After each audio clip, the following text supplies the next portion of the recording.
జ్ఞానం ఏం మాట్లాడాలో చెప్తుంది, సంస్కారం ఎలా మాట్లాడాలో చెప్తుంది, సామర్థ్యం ఎంత మాట్లాడాలో చెప్తుంది, తెలివి అసలు మాట్లాడాల్సిన అవసరం ఉందో లేదో చెబుతుంది. క్రమశిక్షణ లేని చదువు, సమయపాలన లేని విధి నిర్వహణ, ఆచరణ లేని మాటలు నీకే కాదు నీ చుట్టుపక్కల వారికి కూడా కీడు చేస్తాయి. 6 అడుగుల మనిషి యొక్క విలువ 4 అంగుళాల నాలుక మీద ఆధారపడి ఉంటుంది. బాధలు గొప్పవా, బంధాలు గొప్పవా అని అడిగితే బాధలే గొప్పవని చెప్పాలి.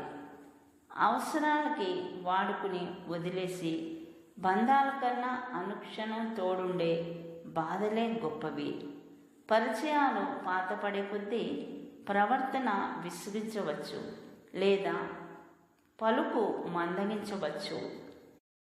కానీ అంత మాత్రానికి బంధాలు పలచబడినట్టు అనుకోవద్దు. చెడు నిన్ను తొందరగా ఆకర్షిస్తుంది, లొంగిపోతే వెంటనే నాశనం చేస్తుంది.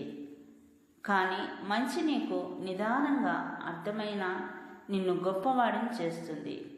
అవసరాన్ని బట్టి మాట్లాడేవాడు, ఆపదని బట్టి దగ్గరయ్యేవారు, తమ పరిస్థితిని బట్టి మన చుట్టూ తిరిగేవారు మనకి ఎప్పటికీ పనికిరారు.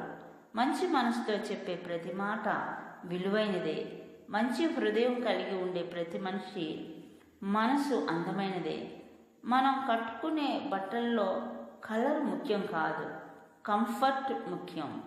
మనకు కనిపించే ముఖాల్లో కలర్ ముఖ్యం కాదు, క్యారెక్టర్ ముఖ్యం. మనిషిలోని అందం సగం నాలుక పైన ఉంటుంది.